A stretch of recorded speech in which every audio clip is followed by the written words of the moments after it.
କରିଥିଲେ ଏବଂ ତାହା ବହୁତ ସୁନ୍ଦର ହେଇଛି ଏବଂ ସର୍ବମୁନିମାନଙ୍କର ମନକୁ ଛୁଇଁଛି। ଆଜି ନୂତନ ବର୍ଷ 2024 ମସିହା। ଆଉ ପ୍ରଥମେ ତ ମୁଁ ମୋର ପୂଜ୍ୟ ଗୁରୁଜୀ ପରମାତ୍ମା ତାଙ୍କୁ କୋଟି କୋଟି ପ୍ରଣାମ ଜଣେଇ, ଦ୍ୱିତୀୟରେ ଶିବମୁନି ମହାରାଜା ତାଙ୍କର ଯୋଉ ଆମ ଗୁରୁ ରୂପରେ ମହତ୍ ଗୁରୁ ରୂପରେ ଆମେ ପାଇଛୁ ତାଙ୍କୁ ପୂଜା କରୁଛୁ।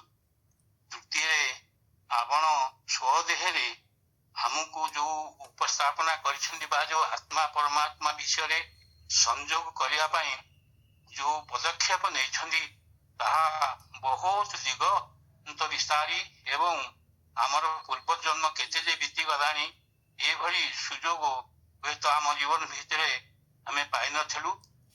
ଏବେ ମୁଁ କୋଟି କୋଟି ପ୍ରଣାମ ଜଣେଇ ଏଇ ଅନନ୍ତ କୋଟି ପ୍ରଣାମ ଜଣେଇ ଏ 2024 ମସିହା ସମସ୍ତ ମୁନି ଋଷି ଭାଇ ଭଉଣୀ ମା ବାପାଙ୍କୁ ତଥା ଗୁରୁ ଗୁରୁଜନ ତଥା ଆଚାର୍ଯ୍ୟ ଏବଂ ଗୁରୁମାଙ୍କୁ ଗୁରୁଦେବଙ୍କୁ ମୁଁ ଅନନ୍ତ କୋଟି ପ୍ରଣାମ ଜଣେଇ ମୁଁ ପୁଣି ଅନୁରୋଧ କରୁଛି ଆମେ ଯେ କେମିତି ସେ ପରିଧିରୁ ସେ ମାୟାକୁ କାଟିକିରି ପୁଣି କେମିତି ସେ ପରିଧିକି ଯିବା ପାଇଁ ଆଉ ଆମେ ଯାଇକି ପହଞ୍ଚିବୁ ସିନା ଶୁଣିଗଲୁ, କେନ୍ଦ୍ରକୁ ଗଲେ ଏଇଆ ଅଛି ପରିଧିରେ ଆମେ ସବୁ ମାତିଛୁ। ଏ ମାୟାକୁ କିପରି କାଟିବୁ, କାଟିକି ଯାଇକି କେନ୍ଦ୍ରରେ ପହଞ୍ଚିବୁ, ସେଇ କଥାକୁ ମୁଁ ଟିକେ ଅନୁରୋଧ କରୁଛି। ବାବା ତତ୍ତ୍ୱଗୁରୁ ବାବା, ଆପଣ ତ ସ୍ୱୟଂ ଭଗବାନଙ୍କର ଅବତାର, ସ୍ୱଦେହରେ ଆପଣ ଆମ ପାଖରେ ଅଛନ୍ତି ଏବଂ ଆମକୁ ଦିଗ ଦର୍ଶନ କରି ଆମକୁ ନେଇକି ଅବଶିଷ୍ଟ ଜୀବନ କେମିତି ଆମର ସୁଖମୟ ହେଉ, ମୁଁ ଏହି କଳ୍ପନା କରି ମୁଁ ମୋର ଆଉ ସମସ୍ତ ଭାଇମାନଙ୍କୁ ତଥା ଆମେ ସମବେତ ହେଇଥିବା ମୁନି କୁମାର ମାନଙ୍କୁ ଶୁଭ ଆଶୀର୍ବାଦ, ମୋ ପାଖରେ ତ ଯୋଉ ଶୁଭ ଆଶୀର୍ବାଦ ଅଛି ସମସ୍ତ ଈଶ୍ୱରଙ୍କ ପ୍ରଦତ୍ତ ଜିନିଷ, ଆଉ ସେଇ ଶୁଭ ଆଶୀର୍ବାଦ ସମସ୍ତଙ୍କ ଉପରେ ବଜାରି ହେଇ ପଡୁ। ଆଉ ମା ଗୁରୁଦେବଙ୍କୁ ମୋର ପ୍ରଣାମ, ମାଙ୍କୁ ମଧ୍ୟ ମୋର ଅନନ୍ତ କୋଟି ଧନ୍ୟବାଦ। ଜୟ ଜୀ।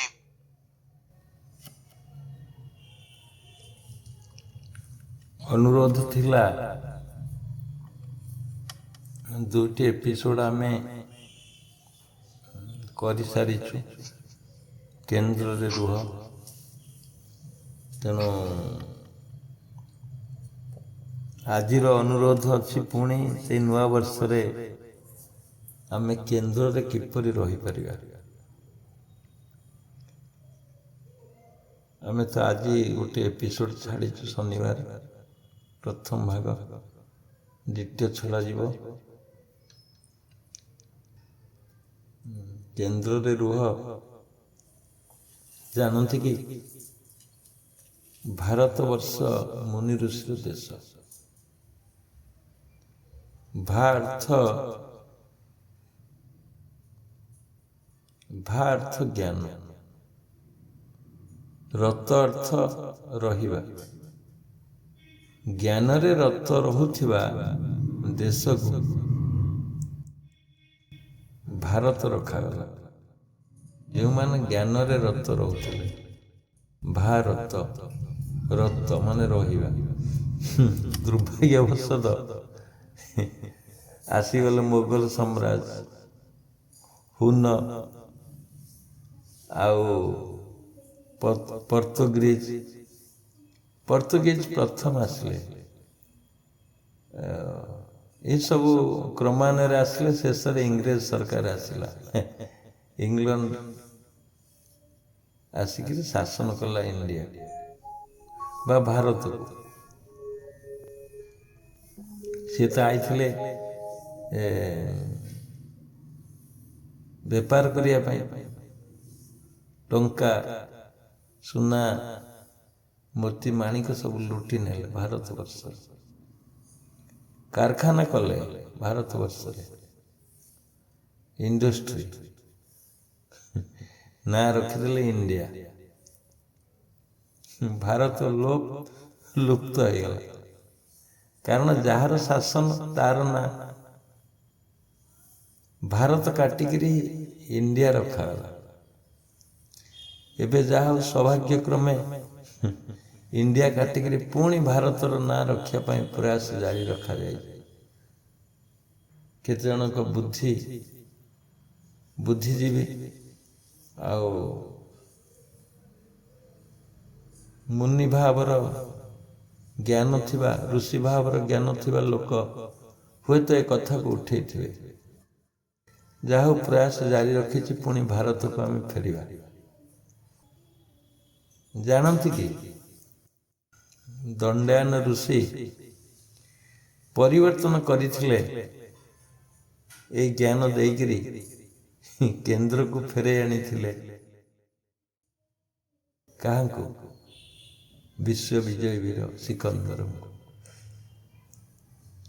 सिकंदर गर्व गौरव भांगी देथिले दंडायन ऋषि। सिकंदर कहले जाओ शुणिले मनु ऋषि अच्छा भारत वर्ष जाओ गोटे धरी आण क्या गोटे धरी आण। शुणिले दंडायन ऋषि बहुत दाम्भिक से क्या मानती आ बहुत ज्ञान। सिकंदर कहले जान धरी आण। दूत मैंने आसिले कहले आज्ञा चलतु आम राजा डाकी तुमको। दंडायन कहले कौ राजा ना राजा विश्व विजय वीर सिकंदर तांकु तुम जान सी डाकी। दंडायन कहले मु कहीं जीवी जार काम अच्छी मो पाक आस जा तुम डाकीदेव ये।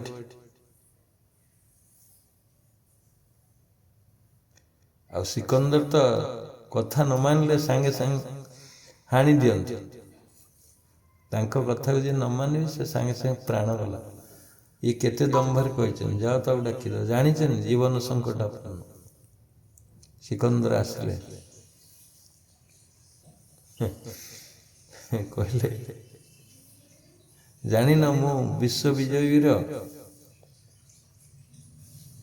मु तो डाकिली तुम्हें जीवा कथा तुम्हें विश्व विजय वीर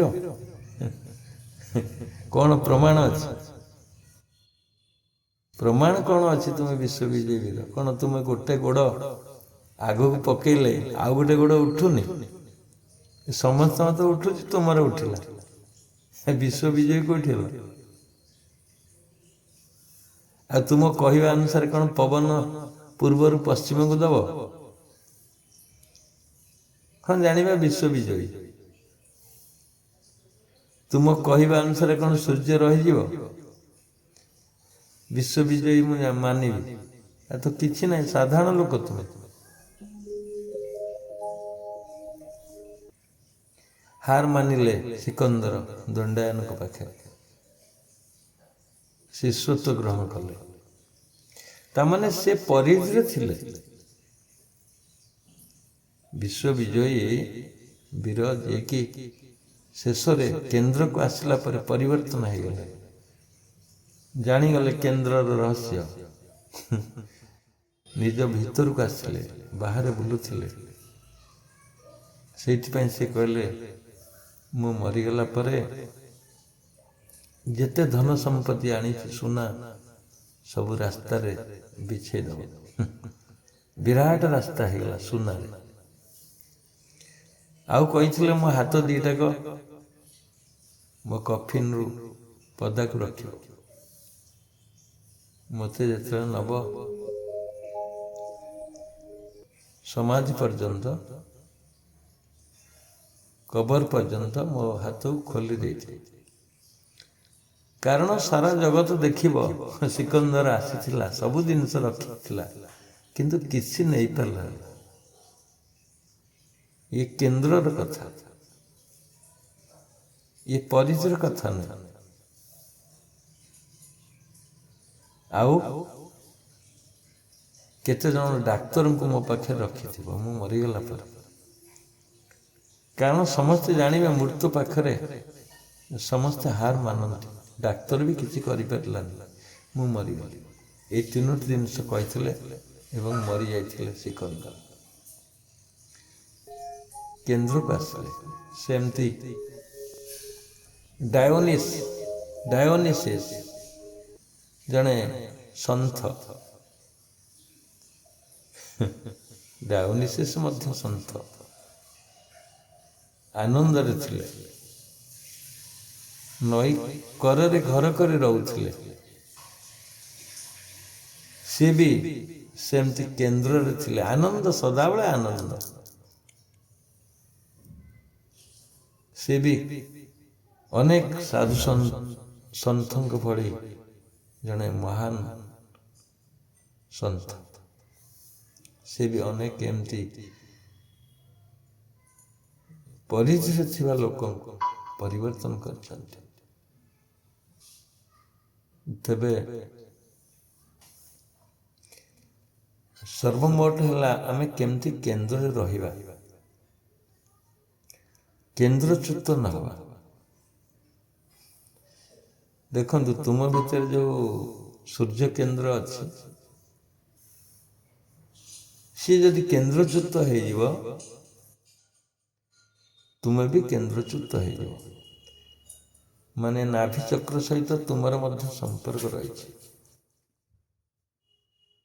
ନାଭି ଚକ୍ର ସହିତ ତୁମର ଗଭୀର ସମ୍ପର୍କ, ବ୍ରେନ୍ର ବା ମନର। ଯଦି ଡିସପ୍ଲେସ୍ ହେଇଗଲା ନାଭି ଚକ୍ର, ତୁମ ଭିତରେ ଡାଇବେଟିସ୍ ଦେଖାଦେବ, ବୀରତ୍ୱ କମିଯିବ, ସାହସ କମିଯିବ, ଉଦ୍ଦୀପନା କମିଯିବ।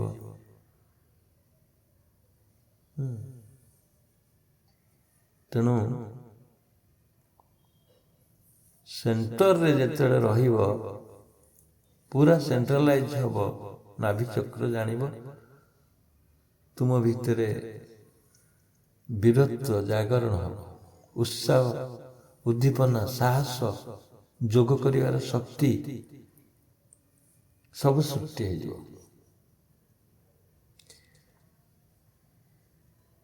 ମୁଖ୍ୟ କଥା ହେଉଛି ଯେ ତୁମେ ନାଭି ଚକ୍ରକୁ କେବେ ଡିସପ୍ଲେସ୍ କରନି। ଡିସପ୍ଲେସ୍ କରିବାର କାରଣ ଯେ ତୁମେ ଯେତେବେଳେ ଭୟ ସୃଷ୍ଟି ହେବ, ଡିସପ୍ଲେସ୍ ହେଇଯିବ। ଆଉ ଗୋଟେ କାରଣ, ଭୟ ସୃଷ୍ଟି ହେଲେ ବି ଡିସପ୍ଲେସ୍ ହେଇଯିବ। କୌଣସି ଉଚ୍ଚ ସ୍ଥାନରୁ ଖସି ପଡ଼ିଲେ ବି ଡିସପ୍ଲେସ୍ ହେଇଯିବ। ଯଦି ତୁମେ କେନ୍ଦ୍ରରେ ରହିବାକୁ ଚାହୁଁଛ, ତାହେଲେ ନାଭି ଚକ୍ରକୁ କେନ୍ଦ୍ରରେ ରଖ, ମୂଳପିଣ୍ଡ। କାରଣ ସେଠି ଜୀବନୀ ଶକ୍ତି ଅଛି। ଜୀବନୀ ଶକ୍ତି ଜାଗ୍ରତ ହେବ ନାଭି ଚକ୍ରରୁ। ମଣିପୁର ଚକ୍ର ତାକୁ କୁହାଯାଏ। ସେଠି ଅର୍ଜୁନର ବାସସ୍ଥାନ। ସେଠି ଅର୍ଜୁନର ବାସସ୍ଥାନ। ଅର୍ଜୁନ ବୀରତ୍ୱର ପ୍ରତୀକ, ସାହସର ପ୍ରତୀକ। ତେଣୁ ମୁଖ୍ୟ ଅଂଶ ହେଉଛି ଶରୀର ଏବଂ ମନ। ଯଦି ମନଟା ଭୟ ସୃଷ୍ଟି ହେଲେ ସେଠି ସ୍ତମ୍ଭନ ସୃଷ୍ଟି ହେବ, ଭାଇବ୍ରେସନ ସୃଷ୍ଟି ହେବ। ଆଉ ମନ ଯେତେ ସତ୍ୟଯୁକ୍ତ ହେବ, ତା ଭିତରେ ଭୟ ଦୂର ହେବ। ମନ ଅସତ୍ୟଯୁକ୍ତ ହେଲେ, ମନ ଅସତ୍ୟ କର୍ମ କଲେ ବା ଅସତ୍ୟ ସଙ୍ଗ ନେଲେ ଭୟ ସୃଷ୍ଟି ହେବ। ଖରାପ କାମରେ ଲିପ୍ତ ରହିଲେ ଭୟ ସୃଷ୍ଟି ହେବ। ତେଣୁ ତାର ପ୍ରଭାବ ନିଶ୍ଚିନ୍ତ ଭାବରେ ନାଭିରେ ପଡ଼ିବ। ତେଣୁ ସର୍ବମୋଟ ଭାବରେ ଆମେ ଯଦି ଭାବନା କରିବା, ଆମେ ହୁସିଆର ହେଇକି ରହିବା, ତାହେଲେ ମନ ପବିତ୍ର ଭିତରେ ରହିଯିବ। ମନ ଅସତ କାମ କରିବ ନା। ଅସତ କାମ ଯେପର୍ଯ୍ୟନ୍ତ ଜଣ ନ କରିଛି, ସେ ପର୍ଯ୍ୟନ୍ତ ଭୟ ସୃଷ୍ଟି ହେବନି। ତାଙ୍କୁ ଯୋଉଠିକି ନେଇକି ଯାଆନ୍ତି, ଯୋଉଠିକି ନେଲେ ବି ସେ ନିର୍ଭୟରେ ଯିବେ। ତେଣୁ ଏଇଟା ଗୋଟେ ବେସ୍ ତିଆରି ହେଲା। କେନ୍ଦ୍ରରେ ରହିବା ପାଇଁ ଗୋଟେ ମୂଳ ଉପାଦାନ। ନାଭି ଠିକ ହେଇଗଲା, ତାପରେ ଆସିଲା ମସ୍ତିଷ୍କ। ମସ୍ତିଷ୍କର ସିଏ ଗୋଟେ ବ୍ରେନ୍, ଇଏ ନାଭି ଗୋଟେ ବ୍ରେନ୍, ଉଦରଗତ ମସ୍ତିଷ୍କ କୁହାଯାଏ, ଆବଡୋମିନାଲ ବ୍ରେନ୍। ଆଉ ଉପରେ ମଧ୍ୟ ଗୋଟେ ବ୍ରେନ୍ ଅଛି, ହେଡ୍। ସିଏ ଯେତେବେଳେ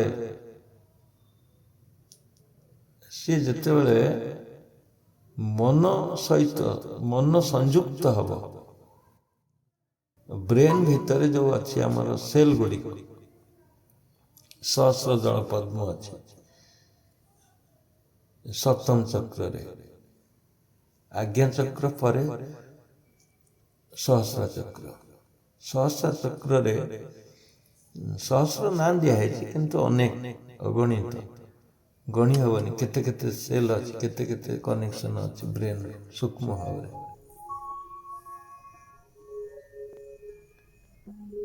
ଆତ୍ମାର ନିବାସ ସ୍ଥଳୀ ବା ମୁଁର ନିବାସ ସ୍ଥଳୀ। ମୁଁ ବୋଇଲେ ତୁମର ସ୍ୱୟଂ, ତୁମର ନିବାସ ସ୍ଥଳୀ ହଉଛି ସହସ୍ର ଚକ୍ର। ତେବେ ମନ ଯେତେବେଳେ ସହସ୍ର ଚକ୍ରରେ ବାରମ୍ବାର ରହିଛି କିନ୍ତୁ ଜାଣିନି। ତୁମେ ବେଡରୁମ୍ରେ ଶୋଇଛ, ବେଡରୁମ୍ର ନ ଭାବିକି ତୁମେ ଗେଟ୍ କଥା ଭାବିବ, ଗେଟ୍ ପରେ ବି ଗ୍ରାମ କଥା ଭାବିବ, ସହର କଥା ଭାବିବ, ତାହେଲେ ତୁମେ କେନ୍ଦ୍ରରେ କୋଉଠି ରହିଲ? ତୁମେ ସହସ୍ରରେ କୋଉଠି ରହିଲ? ନିଜ ବେଡରୁମ୍ରେ କୋଉଠି ରହିଲ? ନିଜେ କୁକୁର ରଖିଛ, କୁକୁର କଥା ଭାବିବ, କୋଉଠି ଟଙ୍କା ପଇସା ରଖିଛ ସେଠି ଭାବିବ, ଖଟ ଉପରେ ଶୋଇଛ, ବେଡରୁମ୍ରେ ଶୋଇଛ, କିନ୍ତୁ ମନଟା ବାହାରେ ଅଛି। ତାହେଲେ କେନ୍ଦ୍ରରେ କେମିତି ରହିବ? ତୁମେ କେନ୍ଦ୍ରରେ ରହିପାରିବନି। କେନ୍ଦ୍ରରେ ରହିବାକୁ ହେଲେ ତୁମକୁ ସମ ପରିମାଣରେ ସେଇ ଅବସ୍ଥାନକୁ ଦେଖିବାକୁ ପଡ଼ିବ। ତୁମେ ଯୋଉ ଘରେ ଅଛ, ମନେକର ଗୋଟେ ଘରେ ତୁମେ ଅଛ, ବେଡରୁମ୍, ସେଇ ବେଡରୁମ୍ର ପରିସର ଭିତରେ ମନକୁ ରଖିବାକୁ ପଡ଼ିବ, ତାହେଲେ ତୁମେ କେନ୍ଦ୍ରରେ ରହିଲ। ବୁଝିଲେ? ସେମିତି ତୁମେ ଯେତେବେଳେ ମନଟାକୁ ନେଇକିରି ସହସ୍ରରେ ରଖିବ, ଯେମିତି ପ୍ରାଣାୟାମ କରୁଛ, ପ୍ରାଣାୟାମରେ ଅବସ୍ଥାନ ତୁମର ହଉଛି ସହସ୍ରରେ ରହିବ। ତୁମେ ଆଜ୍ଞାରେ ରହିପାରିବନି, ତୁମେ ଆଜ୍ଞା ଚକ୍ରରେ ରହିପାରିବନି, ସହସ୍ରରେ ରହିବାକୁ ପଡ଼ିବ ପ୍ରାଣାୟାମ କରିବ। ଯେହେତୁ ପ୍ରାଣ ସହିତ ସହସ୍ରର ବା ସୁଷୁମ୍ନା ସହିତ କନେକ୍ସନ ଅଛି ପ୍ରାଣର, ମନକୁ ଆଗେ ପ୍ରାଣକୁ ଧରିବାକୁ ପଡ଼ିବ। ମନ ପ୍ରାଣକୁ ଧରିଲେ ପ୍ରାଣ ଅଟକିବ। ମନ ଯେତେବେଳେ ପ୍ରାଣକୁ ଧରିବ, ପ୍ରାଣ ଅଟକିଯିବ, ପ୍ରାଣ ବନ୍ଦୀ ହେଇଗଲା, ପ୍ରାଣ ଆରେଷ୍ଟ ହେଇଗଲା ମନ ଦ୍ୱାରା। ଆଉ ଏ ସମ୍ପର୍କ ମନ ଅପେକ୍ଷା ପ୍ରାଣ ଯୋଡ଼ିଛି ନା ଶରୀର ସହିତ। ଯାଉଛି 12, ଆସୁଛି 12, ଯାଉଛି 11, ଆସୁଛି 11। ଯେତେବେଳେ ଆଉ 11 ଯିବନି, ସ୍ଥିର ହେଇଯିବ, ଯେତେବେଳେ ସ୍ଥିର ହେଇଯିବ ମନ, ପ୍ରାଣ ସହିତ ମିଶିଯିବ, ଶରୀରଠୁ ସମ୍ପର୍କ ଛାଡ଼ିଯିବ।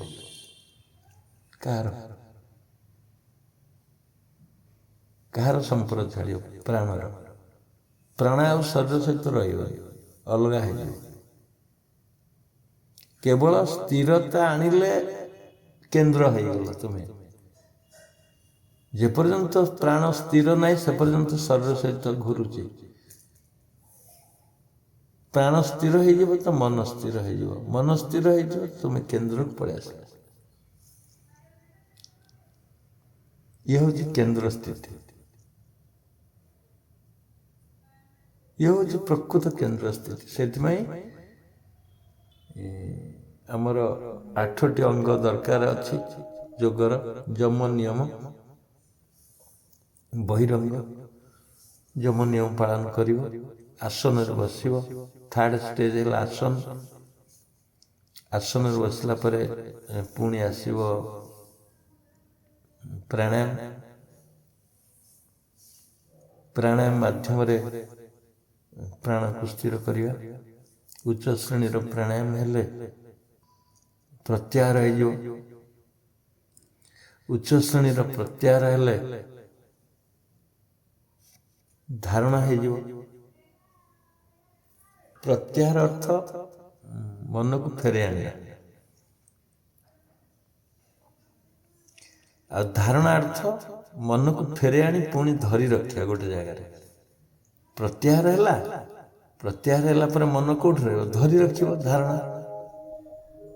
ଉଚ୍ଚ ଶ୍ରେଣୀର ଧାରଣା ଯେତେବେଳେ ହେଇଯିବ ଧ୍ୟାନ ହେଇଯିବ। ଉଚ୍ଚ ଶ୍ରେଣୀର ପ୍ରତ୍ୟାହାର ହେଲେ ଧାରଣା ହେଇଯିବ। ଉଚ୍ଚ ଶ୍ରେଣୀର ଧାରଣା ହେଲେ ଧ୍ୟାନ ହେଇଯିବ। ଧ୍ୟାନ କେହି କରିପାରନ୍ତିନି, କେବଳ ଧରି ରଖିଲେ ଧ୍ୟାନ ହେଇଯିବ ମନଟାକୁ। ଧ୍ୟାନ ଚାହିଁବ ତୁମେ କରିବା ପାଇଁ କରିପାରିବନି। এই ପ୍ରୋସେସରେ ଆସିଲେ ଧ୍ୟାନ ପାଖରେ ପହଞ୍ଚିବା। ଆମେ ଅଧିକାଂଶ କହୁଛନ୍ତି, ଯିଏ ଗୁରୁ ଅଛନ୍ତି କିଏ କ'ଣ କହୁଛନ୍ତି, ଧ୍ୟାନ କର। ଧ୍ୟାନଟା କେମିତି କରିବ? ପ୍ରୋସେସିଂ ମୂଳରୁ ହବ ନା।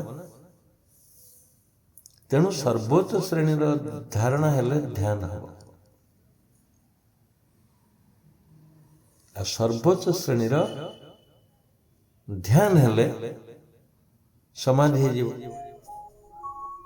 ମାନେ ପୂର୍ଣ୍ଣ କେନ୍ଦ୍ରକୁ ତୁମେ ପଳେଇ ଆସିବ। ତେଣୁ ପ୍ରଥମ ପ୍ରାଣାୟାମ ପରେ ପ୍ରତ୍ୟାହାର, ମନକୁ ଫେରେଇ ଆଣିବା। ମନକୁ ଫେରେଇ ଆଣି ଗୋଟେ ଜାଗାରେ ଧରିକି ରଖିବା ହେଉଛି ଧାରଣା।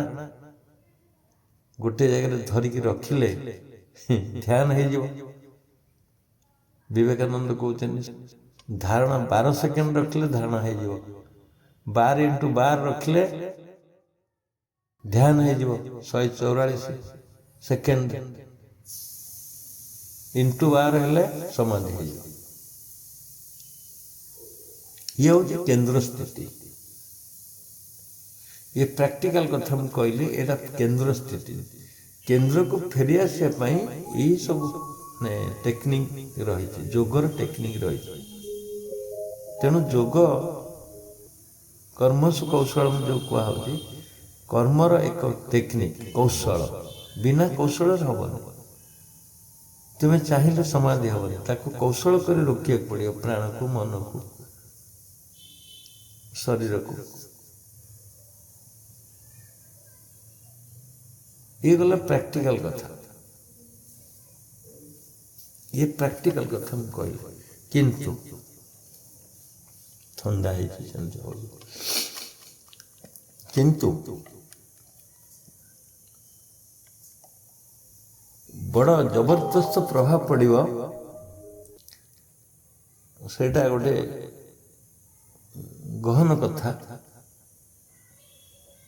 अधिकांश साधकंकर अज्ञातर कथा एटा। बर्तमान जोटा मैं तुमको कहबी अति गुप्त कथा, अज्ञात कथा। सेटा कौन ना, सेटा होची भावना। देखंतु केंद्र को आसिया पाई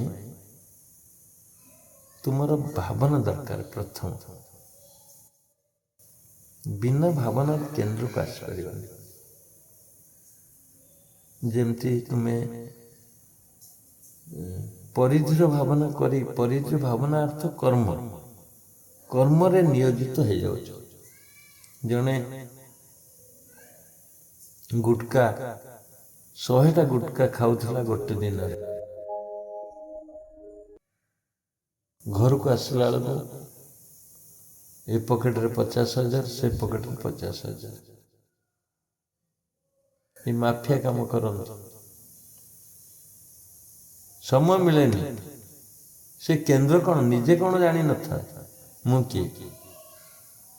ଟଙ୍କା ଏବଂ ଗୁଟକା ଏ ଦୁଇଟି ସାଥୀ ଥିଲେ।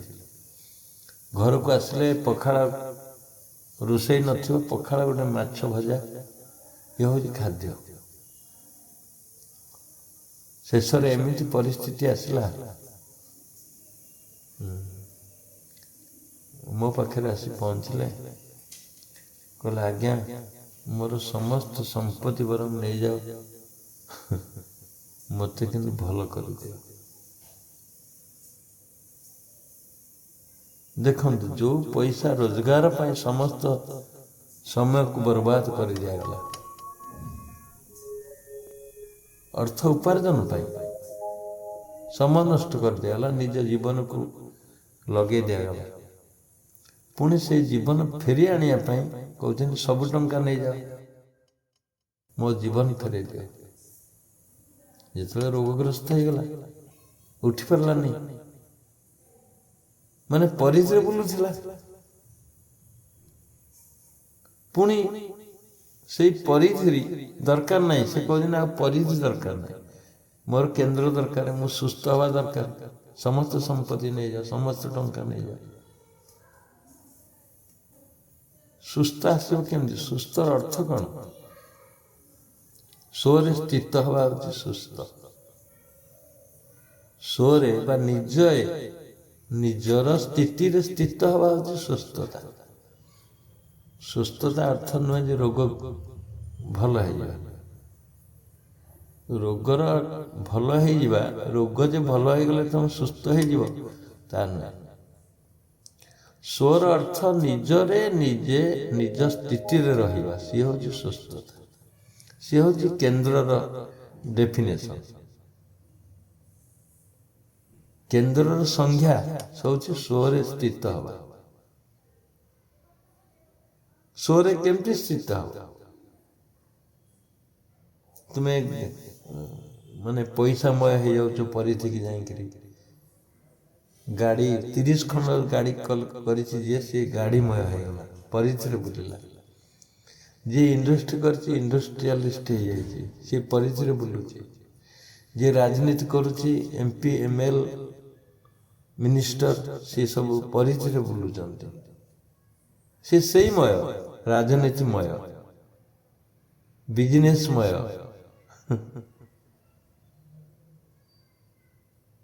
କେନ୍ଦ୍ରରେ ନାହାନ୍ତି ସେମାନେ, କେନ୍ଦ୍ରରେ ରହିପାରିବେନି। ଯେଉଁମାନେ ଗୁଟକା ଖାଉଛନ୍ତି, ଏବେ ଜଣେ କଣ୍ଟାକ୍ଟ କରିଥିଲା, କଣା ହେଇଯାଇଛି ତା ଗାଲ, ଗୁଟକା ଖାଉଛି। ମୁଁ କହିଥିଲି, ମୁଁ ଜାଣିକିରି କହିଥିଲି ତୁମେ ଏଇ ସତ୍ସଙ୍ଗ ରୋଗ, ତୁମେ ଶୁଣ ସତ୍ସଙ୍ଗ, ତାପରେ ଆମେ ଦେଖିବା ଆଡ଼ମିସନ୍ କରିବା। ମୁଁ ସେଇ ୱେରେ ତାଙ୍କୁ କହୁଛି ଯେ ଆଡ଼ମିସନ୍ କର। ଆଡ଼ମିସନ୍ କରିବା ବଡ଼ କଥା ନୁହେଁ, ତୁମେ ଆଗେ ସତ୍ସଙ୍ଗ ଶୁଣ। କଣା ଦେଖାହେଉଛି, ଏପଟ ଗାଲ ସେପଟ ଗାଲ, ଭିତର ପୂଜ ଦେଉଛି। ଡାକ୍ତର କହିଛି ଅପରେସନ୍ ହେଇଛି, ଟିକେ ଟିକେ ପୂଜ ଦେଉଛି, ଠିକ୍ ହେଇଯିବ। ଆମେ ଦେଖିଲୁ ଟିକେ ଟିକେ ପୂଜ ଯେଉଁ ଆଉଛି, ସିଏ ବି କ୍ୟାନ୍ସରର ସ୍ଥିତି ଅଛି, ଭଲ ହେଇନି ଏପର୍ଯ୍ୟନ୍ତ। ଇଏ କ'ଣ? ସେତେବେଳେ ଜୀବନରେ କ'ଣ ଖାଉଛି ସେ ଜାଣିନି, ସେ ପରିଧିରେ ବୁଲିଲା, ଗୁଟକାରେ ବୁଲିଲା। ବର୍ତ୍ତମାନ ସେଇ ଗୁଟକା ଛାଡ଼ି ଦେଇଛି, ଗୁଟକା ଆଉ ଜୀବନରେ ଖାଇବନି। କିନ୍ତୁ ଜୀବନଟା କିଏ ଦେବ ଏଇନା ତାକୁ? କ୍ୟାନ୍ସରଟା କେମିତି ଭଲ ହେବ? କ୍ୟାନ୍ସର ଭଲ ହେବ କେମିତି? ସେଇଥିପାଇଁ ମୁଁ କହିଲି ତୁମେ ସତ୍ସଙ୍ଗରେ ରୁହ। ନା ସତ୍ସଙ୍ଗ ରହିଲେ ଆମେ ଫୁଙ୍କିକିରି ଭଲ କରିଦେବୁ, ଆମେ ଆଡ଼ମିସନ୍ କରିକିରି ଭଲ କରିଦେବୁ। କେମିତି ସମ୍ଭବ? କେମିତି ସମ୍ଭବ? ସିଏ ନିଜେ ସ୍ୱୟଂ ଆସିବାକୁ ପଡ଼ିବ କେନ୍ଦ୍ରକୁ, ନିଜେ ସାଧନ କରିବାକୁ ପଡ଼ିବ। ନିଜେ ଯୋଗର କୌଶଳ, ବା ଯୋଗର ଯେଉଁ ଟେକ୍ନିକ୍ ଅଛି, ଯମ ନିୟମ, ଆସନ, ପ୍ରାଣାୟାମ, ପ୍ରତ୍ୟାହାର, ଧାରଣା, ଧ୍ୟାନ କରିବାକୁ ପଡ଼ିବ, ତାହେଲେ କେନ୍ଦ୍ରକୁ ଆସିବ। ନହେଲେ କେନ୍ଦ୍ରକୁ କେମିତି ଆସିବ? ଆସିଲେ କି ଇଏ ଗୋଟେ ପରିଧି ଥିଲା, ଇଏ କେନ୍ଦ୍ରକୁ ଆସିବା ଗୋଟେ ସର୍କଲ ଥିଲା, ଏ ସତ୍ସଙ୍ଗ ଆସିପାରିଲେନି, ତାମାନେ ସିଏ ବର୍ତ୍ତମାନ ପିଟି ହେବେ କୋଉଠି ଯାଇକି ପରିଧିରେ। ଡାକ୍ତର କାଟି ଦେଇଛି, ସଫା କରିଦେଇଛି, ପୁଣି ପୂଜ କାହିଁ ଦଉଛି? ତାକୁ ମନୋବୋଧ କରିବା ପାଇଁ ଡକ୍ଟର ମାନେ କହିଛନ୍ତି ନା ଇଏ ଭଲ ହେଇଯିବ। ଆମେ ତ ଦେଖୁଛୁ କ୍ୟାନ୍ସର ଥୋଡ଼ି ପର୍ଯ୍ୟନ୍ତ ଅଛି, ଉପର ପର୍ଯ୍ୟନ୍ତ ଅଛି, ଗାଲ ପର୍ଯ୍ୟନ୍ତ ଅଛି, କମିଲା କୋଉଠି? ଖାଇପାରୁନି ସେ ଲୋକ, ଖାଇପାରୁନି, ଲିକୁଇଡ ଖାଉଛି, ଯୋଗ କେମିତି କରିବ?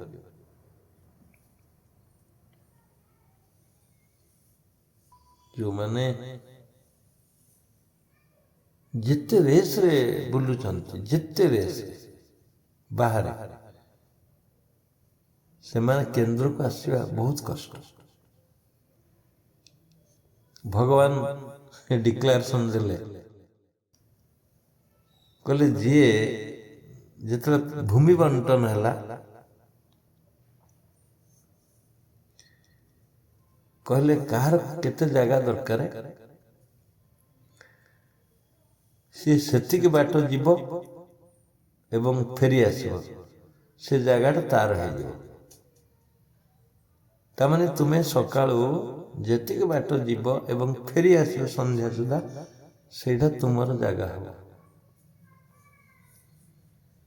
ଜଣଙ୍କର ଜାଗା କେତେ? 1 ଏକର ହେଲେ ହବ, 5 ଏକର ହେଲେ ହବ, 10 ଏକର ହେଲେ ହବ। 10 ଏକରଟା କି 100 ଏକର ହଉ, ଜଣେ ମାକ୍ସିମମ୍ 100 ଏକର ହେଲେ ବି ବହୁତ ହେଇଗଲା। ଆଉ 100 ଏକରଟା ତମେ ଘଣ୍ଟେ ଭିତରେ ଯାଇକି ଫେରି ପାରିବ? ଯେତିକି ବାଟ ଯିବ ପୁଣି ଫେରି ଆସିବ, ଯେତିକି କେତେ 1 ଘଣ୍ଟାରେ 100 ଏକର ହେଇଯିବ। ଜଣେ ପରିଧିକି ଯିବ ନା, ସେ କେନ୍ଦ୍ର ଲୋକ, ଯିଏ ଫେରି ଆସିଲା ଏତିକି ପାଇକିରି ତା ପାଇଁ ଯଥେଷ୍ଟ। କିନ୍ତୁ ଜଣେ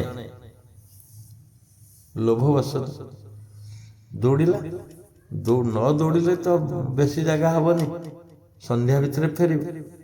ଆଗରେ ଦେଖିଲା ନଈ ଅଛି, ନଈ ସେପଟକୁ ମଧ୍ୟ ପହଞ୍ଚି ପଳେଇଲା। ତାପରେ ଦେଖିଲା ପାହାଡ଼ ଅଛି, ପାହାଡ଼ କରି କରି ଯାଇ ସେପଟରେ ପହଞ୍ଚିଗଲା, ପୁଣି ଆଗକୁ ଗଲା, ବିଲ ବାଡ଼ି ଯେତେ ଯାହା ଅଛି ସବୁ, ବହୁତ ଜୋର ଦୌଡ଼ିଛି। 2ଟା ପରେ ମନେ ପଡ଼ିଲା, ମୁଁ ଫେରିବି ସନ୍ଧ୍ୟା ସୁଦ୍ଧା, ନହେଲେ ହେଇପାରିବନି। କେତେ ବାଟ ପଳେଇଲାଣି, କେତେ କୋଶ, ଯୋଜନ ମାଇଲ। ପୁଣି ଫେରିଲା, ପୁଣି ଫେରିଲା ପରେ ନା ଖାଦ୍ୟ, ଭୋକ ପ୍ରବଳ ହେଲାଣି, ଏଣେ ଲୋଭ ଲାଗିଛି, ଏତେ ଜମି ମୋର ଦରକାର। ଫେରି ଆସିଲା, ଖୁବ ଶୀଘ୍ର ଫେରୁଥିଲା, ପଡ଼ିକିରି ମରିଗଲା ଅଧ ବାଟରେ। ଏସବୁ ପରିଧିର ଲୋଭ। ଜଣେ 10 ଏକର ପାଇଲେ ବି ଯଥେଷ୍ଟ, 20 ଏକର ପାଇଲେ ବି ଯଥେଷ୍ଟ, 50 ଏକର ପାଇଲେ ବି ଯଥେଷ୍ଟ, ଯୋଉଟା କି 1 ଘଣ୍ଟାରେ ତୁମେ ପାଇପାରିବ। କିନ୍ତୁ ଏତେ ଲୋଭ, ଏତେ ଲୋଭ, ନଈ ପର୍ବତ ତାର ହେଇଯିବ, ନଈ ତାର ହେଇଯିବ, ବିଲ ବାଡ଼ି ଯେତେ କ୍ଷେତ ଅଛି ସବୁ ତାର ହେଇଯିବ ନା। এই ଜୀବନର ଏ ଛୋଟ ଉଦାହରଣ ହେଉଛି ଜୀବନ ସେମିତି। ମୁଁ ଯେତେବେଳେ ମୋ ନଲେଜ ଭିତରକୁ ଆସିଲା, ଚାକିରି ଆସିଲା, ଜମିବାଡ଼ି ଆସିଲା, ଧନରତ୍ନ ଆସିଲା,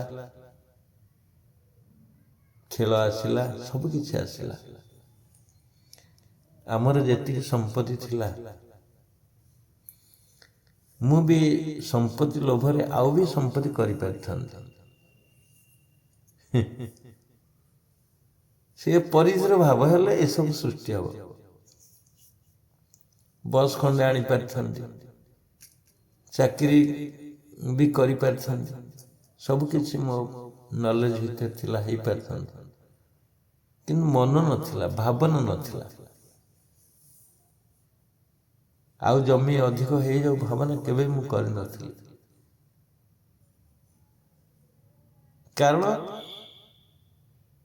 ଦେଖୁଥିଲି ଯଦି ସିଆଡ଼କୁ ଯିବି ବହୁତ କିଛି ଅଘଟଣ ଘଟିବ। ତେଣୁ ମୁଁ ଫେରି ଆସିଲି, ଯେଉଁ ସ୍ଥିତି ମୁଁ ଅନୁଭବ କରିଥିଲି ସେଇ ସ୍ଥିତିରୁ ଫେରି ଆସିଲି ଭିତରୁ। ଭିତରକୁ ଫେରି ଆସିଲେ। ଭିତରକୁ ମାନେ ସେ ଯୋଜନା ଆଉ କଲିନି। ନା ବସ୍ ଆଣିଲି, ନା ହୋଟେଲ କଲି, ନା ଜମି କିଣିଲି, ନା ସର୍ଭିସ କଲି, ନା ଇଣ୍ଡଷ୍ଟ୍ରି କଲି, କିଛି ବି କଲିନି।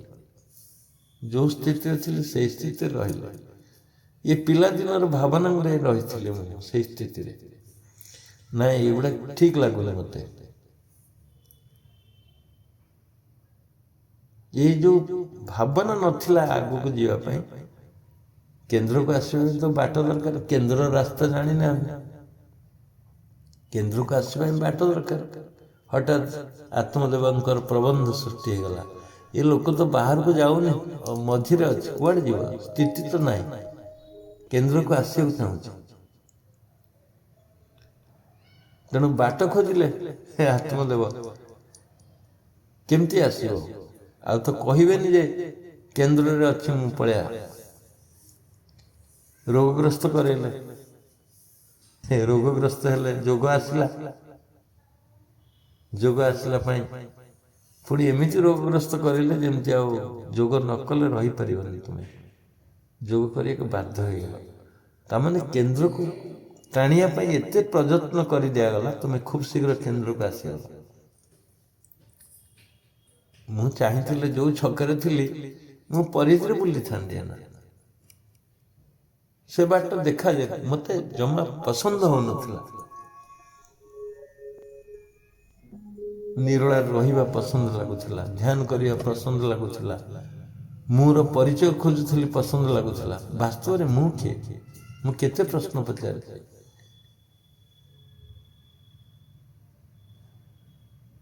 ନିଭୃତ କୋଠରୀ ଭିତରେ ବସି ପ୍ରଶ୍ନ ପଚାରିଛି। ଆକାଶକୁ ଅନେଇ ପ୍ରଶ୍ନ ପଚାରିଛି। ପର୍ବତ ଶିଖରରେ ବସି ପ୍ରଶ୍ନ ପଚାରିଛି। ନଈର ପାଦ ଦେଶରେ ବୁଲୁ ବୁଲୁ ପ୍ରଶ୍ନ ପଚାରିଛି। ରାସ୍ତାରେ ଚାଲୁ ଚାଲୁ, ଏକାନ୍ତ ଭାବରେ ପଡ଼ିଆରେ ଶୋଇକିରି ରାତିରେ ମଧ୍ୟ ଭାବନା କରିଛି। ଖେଳିବୁ, ପଡ଼ିଆରେ ଶୋଇପଡ଼ିବୁ ଯାଇକିରି। ଫେରିବୁ ରାତି 10ଟାରେ, ସେଇ ପଡ଼ିଆରେ ବସିଥିବୁ, ଶୋଇଥିବୁ, ଭାବନା କରୁଥିବୁ ଯେ ମୁଁ କିଏ, ମୋର ସ୍ଥିତି କ'ଣ, ଆଉ ଜୀବନ ମରଣର ରହସ୍ୟ କ'ଣ। ଏଇ ଭାବନାକୁ ନେଇକି ତ ଆମେ କେନ୍ଦ୍ରକୁ ଆସିଲୁ ନା। ତେଣୁ ଯିଏ ଯୋଉ ସ୍ତରରେ ଅଛନ୍ତି, ଯୋଉ ସ୍ଥିତିରେ ଅଛନ୍ତି, ଯୋଉ ଛକରେ ଅଛନ୍ତି, ସେଇଟା ନା ପରିଧି ନା କେନ୍ଦ୍ର। ତୁମେ ଯୋଉଠି ଅଛ, ତୁମେ ଯୋଉ ପରିବେଶରେ ଥାଅ, ତୁମେ ଯୋଉ ଭାବନାରେ ଥାଅ, ସେ ଭାବନାକୁ ପରିବର୍ତ୍ତନ କରିଦେଲେ ତୁମେ କେନ୍ଦ୍ରକୁ ଆସିପାରିବ। କେବଳ ଭାବନାର ପରିବର୍ତ୍ତନ, ଆଉ କିଛି ନାହିଁ। ତୁମେ ଯୋଉ ସ୍ଥିତିରେ ଅଛ, ଦେଖ, ଭାବନା କର, କଳ୍ପନା କର, ମୁଁ ପରିଧିରେ ଅଛି କି କେନ୍ଦ୍ରରେ ଅଛି। ଯଦି ଯଦି ଯୋଗ ଆଡ଼କୁ ପ୍ରବଳ ଇଚ୍ଛା ହଉଛି, ଜାଣିବ ତୁମେ ଶୀଘ୍ର କେନ୍ଦ୍ରକୁ ଆସିଯିବ। ମୁଁ ଯେତେବେଳେ ସାଧନ କରୁଥିଲି, ଭଲ ନୋଟ କରନ୍ତି କଥା, ମୁଁ ଯେତେବେଳେ ସାଧନ କରୁଥିଲି, ସକାଳୁ ଉଠିଲେ ସାଧନ ସରିଗଲା, ସାଧନ ପରେ ଭାବୁଥିଲି କ'ଣ କରିବି, କୋଉ ବହି ପଢ଼ିବି, କ'ଣ ଖାଇବି। ମାନେ ବହି ପଢ଼ିଲା ବେଳେ କେନ୍ଦ୍ରର ସ୍ଥିତି ସେଇଟା ହେଉଛି, ମାନେ ପ୍ରବଳ ଭାବରେ ମୁଁ ବହି ପଢ଼ୁଥିଲି ଦିନ ସାରା। ଗୋଟେ ବହି ସରିଯିବ ଆଉ ଗୋଟେ ବହି ପଢ଼ିବି, ଗୋଟେ ବହି ସରିଯିବ ପୁଣି ଆଉ ଗୋଟେ ବହି ପଢ଼ିବି। ଇଏ କ'ଣ କେନ୍ଦ୍ରର ସ୍ଥିତି ଆଡ଼କୁ ଯିବା ପାଇଁ ପୂର୍ଣ୍ଣ ଅଗ୍ରଗତି। କେବଳ ଆତ୍ମା କଥା ଲେଖା ହେଇଛି ଗୁରୁଦେବ ବହିରେ, ସବୁ ଯାକ ଆତ୍ମା କଥା ଲେଖା ହେଇଛି। ତାମାନେ ସେଠି ବି ତୁମେ କେନ୍ଦ୍ରରେ ରହୁଥିଲେ। ଯେତେବେଳେ ବହି ଯଦି ଡିପ୍ଲି ପଢ଼ିବ ଜଣେ, ସେ ବି ମାନେ ସେଇଟା କୁହାଯାଏ ଜ୍ଞାନ ଯୋଗ। ସେଇଟା ଜ୍ଞାନ ଯୋଗ କୁହାଯାଏ। ମାନେ ଜ୍ଞାନରେ ତୁମେ ସ୍ଥିତି ହେଇଗଲା ସେଇଠି। ଜ୍ଞାନରେ ଭାବିଲ, ଧର ଆତ୍ମା କଥା ଲେଖା ହେଇଥିଲା, ଆତ୍ମା ଅବିନାଶୀ ବ୍ରହ୍ମ, ଆତ୍ମା ଅନନ୍ତ ଅସୀମ ଶକ୍ତି ଅଛି। ତୁମେ କ'ଣ ସେଇ ଶକ୍ତି ସହିତ ସେ ଭାବନା ସହିତ ମିଶିଗଲ ନା ନାହିଁ? କ'ଣ ଅସୀମ ଶକ୍ତି ଅଛି? ସେ କେଡ଼ିକିଟା, ତାର ସ୍ଥିତି କ'ଣ, ସେ କ'ଣ କରିପାରେ? ଅସୀମ ଶକ୍ତି ମାନେ ବୁଝିପାରୁଛନ୍ତି? ଅସୀମ ଶକ୍ତି ମାନେ ଅପାର ଶକ୍ତି ଅଛି ଆତ୍ମାର। ଧର ଗୋଟେ ସେଣ୍ଟେନ୍ସ ପଢିଲ ବହିରେ, ତମେ ନେକ୍ସଟ ସେଣ୍ଟେନ୍ସକୁ ଯିବନି, ସେଇ ୱାର୍ଡ ରହିଯିବ। ଅପାର ଶକ୍ତି, ଅପାର ଶକ୍ତିଟା କ'ଣ ହେଇପାରେ? ଏମିତି ଭାବନା କରୁ କରୁ ତୁମେ ନିମଜ୍ଜିତ ହେଇଯିବ, ସେଇ ଜ୍ଞାନରେ ନିମଜ୍ଜିତ ହେଇଗଲ, ସେଇ ଭାବନାରେ,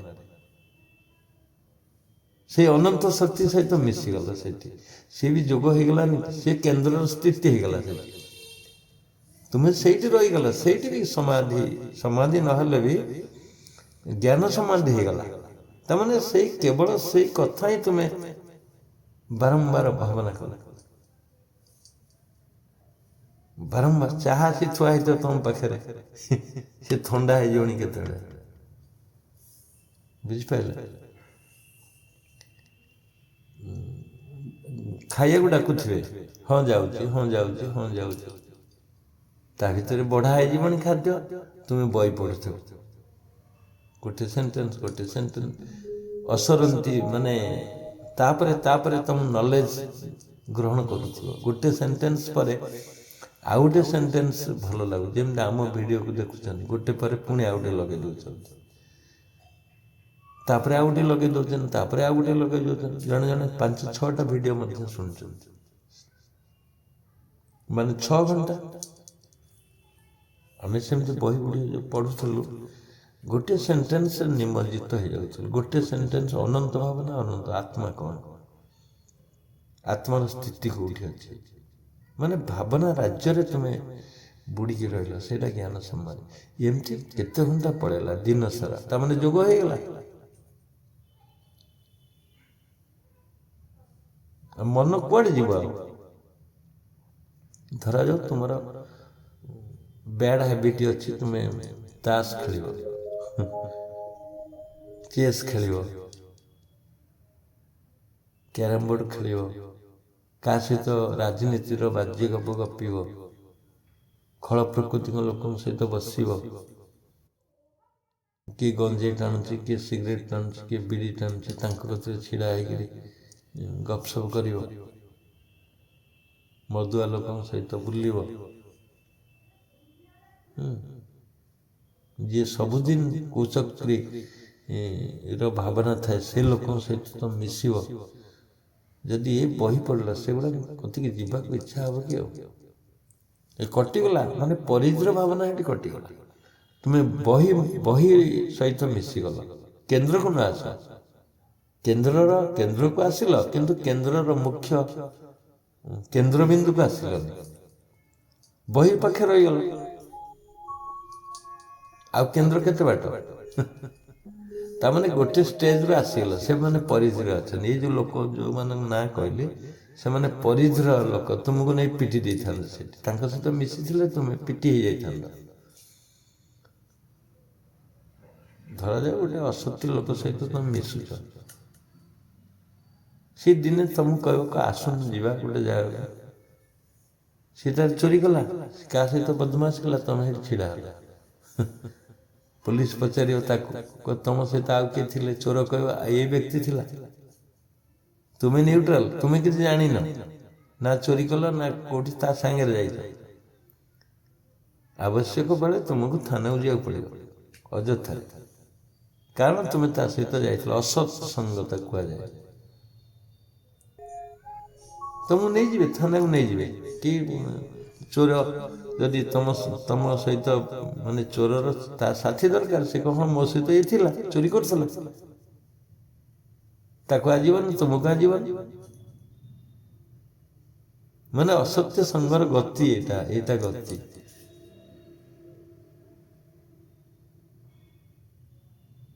ଯେତେ ରାଜନୀତି ବାଲା ସବୁ ବୁଲୁଛନ୍ତି, ସିଏ ମିଛ ସତ କହିକି ଲୋକଙ୍କୁ ଆଟ୍ରାକ୍ସନ କରୁଛନ୍ତି।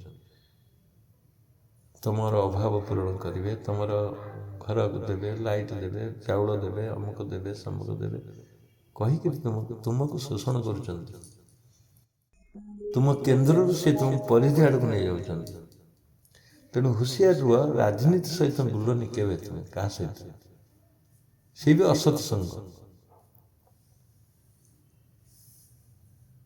ସେ ବିରାଟ ଅସତ୍ ସଙ୍ଗ। ଦେଖ ଯୋଉ ଗାଁ ଗୁରା ଆଜି ଡିଭିଜନ ହେଇଯାଇଛି କେବଳ ସେ ରାଜନୀତି ବାଲାଙ୍କ ପାଇଁ। ମିଛକୁ ସତ, ସତକୁ ମିଛ। ତୁମେ ସତ୍ୟବାନ ଲୋକ, ତୁମେ ରାଜନୀତିରେ ଯଦି ପଶିଲ ମିଛ କହିବ। ମୁଁ ସେବେଠୁ ହୁସିଆର ହେଇକି ଥିଲି। ମୁଁ ତ କହିଲି କୁଆଡ଼କୁ ଯିବାକୁ ଇଚ୍ଛା ହେଉନଥିଲା, ସେତେବେଳେ ରାଜନୀତି ମଧ୍ୟ ବହୁତ ଡକରା ଆସିଛି, ରାଜନୀତି ଆଡ଼କୁ ଆସିବା ପାଇଁ ମୁଁ ମନା କରିଛି। ମୋତେ ଦେଖାଯାଉଥିଲା ଜଳ ଜଳ ଅସତ୍ୟର ଘେର ଭିତରକୁ ତୁମେ ପଶି ଯାଇଥାନ୍ତ, ମୁଁ ସାଇଲେଣ୍ଟ ରହିଲି। ଆଉ ଯେତେବେଳେ ମୁନି ସମାଜକୁ ଆସିଲେ ସେତେବେଳେ ଭୋଟ ଦେବାକୁ ଗଲେନି। କାହିଁ କହିଲେ? ଭୋଟ ଦେବାକୁ ନଗଲି ଏଇଥିପାଇଁ, ଯାହାକୁ ଭୋଟ ଦେବୁ ସେ ଜିତିବ, ଏ କନଫିଡେନ୍ସ ସୃଷ୍ଟି ହେଇଥିଲା ଆମର ମନ ଭିତରେ। ଯାହାକୁ ଭୋଟ ଦେବୁ ସେ ଜିତିବ। ତମେ ନିରପେକ୍ଷ ହେଲନି, ସେଠି ପକ୍ଷପାତୀ ହେଲ କି ନାହିଁ? ପକ୍ଷପାତୀ ହେଲେ। ତେଣୁ ମୁଁ ଗଲିନି। 25 ବର୍ଷ ହେଲାଣି, ଆଜି 30 ବର୍ଷ ହେଇ 25 ବର୍ଷ ଉପରେ ହବ ମୁଁ ଯାଉନି ଭୋଟ ଦେବାକୁ। ମୁଁ କହିଲି ଯେତେବେଳେ ଗୋଟେ ଅପସନ୍ ଆସିବ ନା, ନୋଟଟା ଯେଉଁ ଆସିଲା ଏବେ, ହୁଏତ ଆମ ଭାବନାରେ ଆସିଲା ନନ୍ ଅଫ୍ ଦିସ୍, ମାନେ କାହାକୁ ନୁହେଁ, ମୁଁ ଦେଲିନି କାହାକୁ। ସେ ଫର୍ମୁଲାରେ ତୁମେ ଭୋଟ ଦେବାକୁ ଯାଇପାରିବ, ସେଇଟା ନିରପେକ୍ଷ। ମାନେ ଜଣେ ଚୋର ଛିଡ଼ା ହେଇଛି, ଜଣେ ଡକାୟତ ଛିଡ଼ା ହେଇଛି, ଜଣେ ଗଣ୍ଡଗୋଳକାରୀ ଛିଡ଼ା ହେଇଛି, ତୁମେ କାହାକୁ ଭୋଟ ଦେବ? ତମ ପସନ୍ଦରେ ତିନିଟାଙ୍କ ଯୋଗ୍ୟ ନୁହନ୍ତି, ତୁମେ ସେଠି କ'ଣ କରିବ? କାହାକୁ ନୁହେଁ, ଏଇଟା ଠିକ୍ ଆସେ। ତେଣୁ ରାଜନୀତି କରୁଥିବା ଲୋକମାନଙ୍କ ସହିତ ତୁମେ ଯଦି ମିଶିବ, ତୁମକୁ ନେଇ ପିଟି ଦେବେ, କୋଉଠି ପରିଧିରେ ପିଟି ଦେବେ। ତମେ ସିଆଡ଼େ ସିଆଡ଼େ ଯାଉଥିବ, ଗୋଟେ ମିଛ ଆଜି କହିଲ, କାଲି ଗୋଟେ ମିଛ। ଆମ ଗାଁ ଦେଖୁଛୁ ଲୋକମାନେ ସେୟା କରୁଛନ୍ତି। କେତେ ବ୍ୟଭିଚାର ସୃଷ୍ଟି ହେଉଛି। ତେଣୁ ଗାଁ ଆଗେ ଯୋଉ ଠିକ୍ ଥିଲା, ପରସ୍ପର ସମ୍ମତ ଥିଲା, ଭାଇଚାରା ଥିଲା, କିଏ ଦୁଃଖରେ ପଡ଼ିଥିଲେ ହୃଦୟରୁ ସୃଷ୍ଟି ହେଉଥିଲା, ତାକୁ କିଛି ପଇସା ଦେବା କି ଡାକ୍ତରଖାନା ନେଇଯିବା। ବର୍ତ୍ତମାନ ନାହିଁ, ସବୁ ଡିଭିଜନ ହେଇଗଲା। ବାପ ପୁଅଠୁ ଅଲଗା ହେଇଯାଉଛି ରାଜନୀତି ପାଇଁ, ସ୍ତ୍ରୀ ସ୍ୱାମୀ ଠାରୁ ଅଲଗା ହେଇଯାଉଛି ରାଜନୀତି ପାଇଁ। ପରସ୍ପର ସମ୍ବନ୍ଧ ନାହିଁ। ବିକଳାଙ୍ଗ ଚିତ୍ର, ଏସବୁ ପରିଧିର କଥା। ତେଣୁ ଜଣେ ଯୋଗୀ କେବେ ରାଜନୀତି କରିବନି, ରାଜନୀତିର ଭାବ ସୃଷ୍ଟି ନ ତା ପାଖରେ। ତୁମେ ରାଜା ହୁଅ ଠିକ୍ ଅଛି, କିନ୍ତୁ ରାଜନୀତି କର। ଯଦି ପୋଷ୍ଟ ରାଜା ପୋଷ୍ଟ ଅଛି, ତୁମେ ରାଜ ସିଂହାସନରେ ବସ। ବର୍ତ୍ତମାନ ତ ନାଇଁ ନା ରାଜକୀୟ ଯୋଉ ପରମ୍ପରା ଥିଲା, ରାଜଶାସନ ନାହିଁ ଆଉ, ଡେମୋକ୍ରାସି ବର୍ତ୍ତମାନ, ଗଣତନ୍ତ୍ର। By the people, for the people, of the people ହେଇଯାଇଛି ବର୍ତ୍ତମାନ। ତେଣୁ ସେସବୁ ପରିଧିର ସ୍ଥିତି ହେଉଛି ରାଜନୀତି। କେବେ ଯିବନି ରାଜନୀତି ଆଡ଼କୁ। ତୁମେ କହିବ ରାଜନୀତିରେ ଥିଲେ ମୁଁ ଏମିତି ଫାଇଦା ମିଳିଥାନ୍ତା, କେବେ ନୁହେଁ। ତୁମେ କେନ୍ଦ୍ରକୁ ଆସି ଦେଖ କେତେ ଫାଇଦା ଅଛି। ରାଜନୀତି ବାଲା ତୁମ ପାଖକୁ ଆସିବେ, ତୁମ ପାଇଁ ଆଶୀର୍ବାଦ ନେବା ପାଇଁ ଆସିବେ ତୁମ ପାଖକୁ। ଯେଉଁ MLA ହୁଅନ୍ତୁ ବା ଯେଉଁ MP ହୁଅନ୍ତୁ ବା ଯେଉଁ ମିନିଷ୍ଟର ହୁଅନ୍ତୁ, ସେ ତୁମ ପାଖକୁ ଆସିବେ। ଆଉ ତୁମେ କାହିଁ ତାଙ୍କ ପାଖରେ ଗୋଡ଼ତଳେ ପଡ଼ିବ? ଇଏ କେନ୍ଦ୍ରର ସ୍ଥିତି। ତେଣୁ जो कथा कहली से लोक पाखु राजनीति पाखु जितेबले सी गोटे स्तर से स्तर तुम फेरी आसल कौटी बही पाख बा सत्य ज्ञान कौन लोक पाखे बस शुणिल सत्य ज्ञान शुणिल वीडियो शुण बा बही पढ़ा बर्तमान तो आज आजिकल यूट्यूब जुग हो जाए यूट्यूब परिवार हो जाए समस्ते ये सकाल उठुचे यूट्यूब लगो से बही जोटे आत्मज्ञान संस्कारित तो सब्जेक्ट अच्छी देख ताने तुम्हें परिधि न गल से अटकी गल सी तुमको लाइट देखे भीतर को आसा मुझे संध्या हो जाए मुझे जानीपे बही पढ़ुथी संध्या हो मुझे आसबि दूर को 1 किलोमीटर दूर को से लाट्रिन नाला सैकेल धरिक आस लाट्रिन रास्ता अच्छी पहाड़ अच्छी पलि आस सियाड़े 1 किलोमीटर दूर सैकेल 1.5 किलोमीटर सैकेल धरिक आस लाट्रिन बसिक जीव झाड़ा बस जीव चलिक भी आस मु भावुथी पलैबी शीघ्र संध्या है आ देखा जाऊनी बही जेपर्यंत न देखा जाऊँ बही से पर्यंत पढ़ुथ्व केतले राति हो जाए उठ पड़ल ज्ञान समाधि उठ पड़ल तुम्हें माने ज्ञान समाधि पूरा लगी जाता कौन अच्छी कौन अच्छी कौन अच्छी ये हूँ माने केन्द्र स्थिति जड़े बही जब पढ़ी निमज्जित हो गला जान केन्द्र खूब कम बाट आसिल लाट्रिन गल पुणी आसिल साधन आरंभ कल साधन सरीगला खाइबार सेक्शन तुम ठीक न खाद्य खाइला बेले भावुव केमती केन्द्र को जी केमती साधन करी आत्मा कौन माने खाद्य सहित मिसीज से भावना गुड़ी खाद्य सहित मिसीज तुम भावनाटा माने पूर्ण भाव में तुम्हें जाओ जो स्थिति जो थिल आगे जो स्थिति थिल तुम जोग्राफी शरीर जोग्राफी चेंज हो जाऊ आस्ते आस्ते शरीर भावना न रही आत्मा भावना थी मु वास्तव में मो आत्मा मु भितर जो अच्छी सी हूँ मु ये शरीर नुहे शरीर अवस्थान ठीक ना शरीरटा अच्छी मो सहित अच्छी किंतु मु शरीर नुहे ये जो कार्य गुड़िक कर मु नुहे ये अस्थायी कार्य अस्थायी खाद्य अस्थायी पाठ अस्थायी ड्रेस अस्थायी जमी अस्थायी परिवार अस्थायी रिलेशन अस्थायी गाँ गंडा ये सब स्थिति ये भौगोलिक स्थिति संपूर्ण अस्थायी लगे ताहले तुम्हें केन्द्र अच्छ बोली निजक प्रमाणित कर ये सब स्थिति सृष्टि होता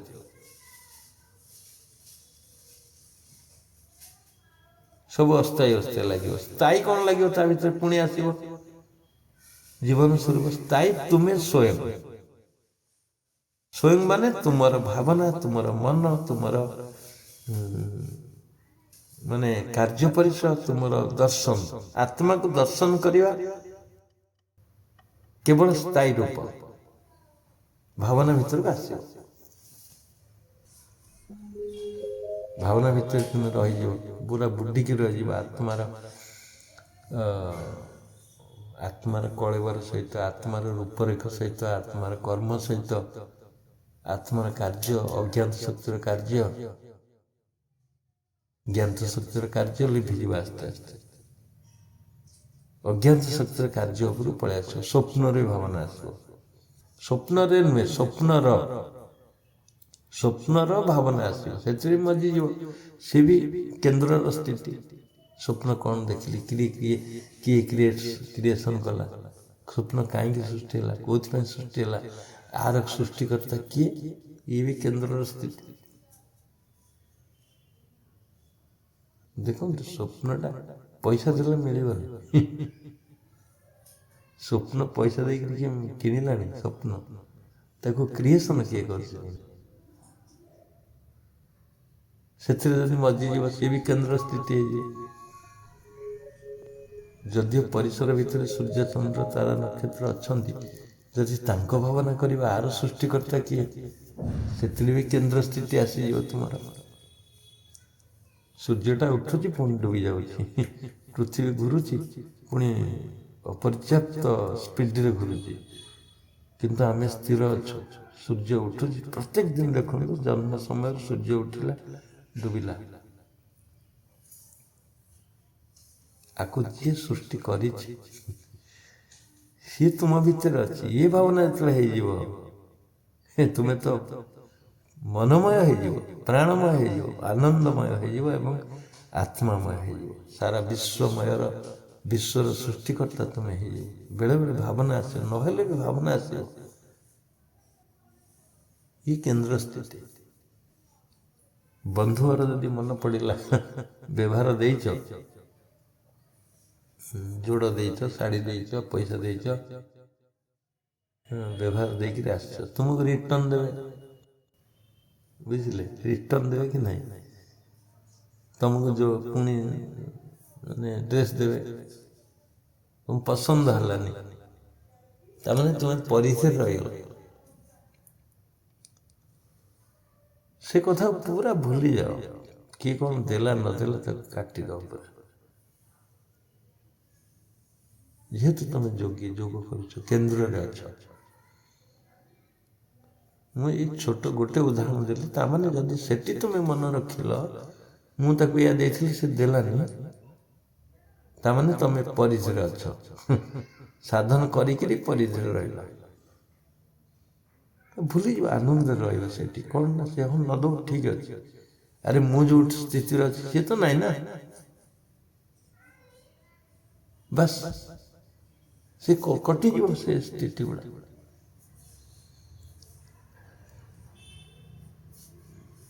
ତୁମେ କାହାକୁ ପଇସା ଦେଇଛ, କିଏ ଦେଲାନି, ସୁଧ ଆକାରରେ ଦେଇଥିଲ, ସେ ଦେଲାନି, ସୁଧ ଦେଲାନି, ତମ ମୂଳ ଦେଇଦେଲା, ରିଟର୍ଣ୍ଣ ଦେଲା, ସେଥିରେ ବି ଶାନ୍ତି ରୁହ। ତାହେଲେ କେନ୍ଦ୍ରରେ ରହିପାରିବ। ଏ ଦେଣ ନେଣ କଥା, ଏ ଦେଣ ନେଣରେ ବି ତୁମେ ପରିଧି ଆଡ଼କୁ ପଳେଇବ। କେନ୍ଦ୍ରରେ ଥାଇକିରି ପରିଧି ପଳେଇବ। ବେଳେବେଳେ କୌଣସି ଇନ୍ସିଡେଣ୍ଟ ତମକୁ ଟାଣି ନେଇଯିବ। ଶାସ୍ତ୍ର କହୁଛି ଯୋଉଠି ମନ ଦେବ ସେ ଖଣ୍ଡେ ବାଟ ତମକୁ ଟାଣି ନେଇଯିବ। ସେ ବନ୍ଧୁଘର ଯଦି ମନ ଦେଲ, ବନ୍ଧୁଘର ରହିଗଲ, ମନ ଯାଇକି ଭାବନା କଲ, ଆରେ ମୁଁ ତ ଦେଲି ସେ ଦେଲାନି, ମୁଁ ତ ଦେଲି ସେ ତ ଦେଲାନି। ଗୋଟେ ଦିନ ପଳେଇବ, 2 ଦିନ ପଳେଇବ ଅଯଥାରେ।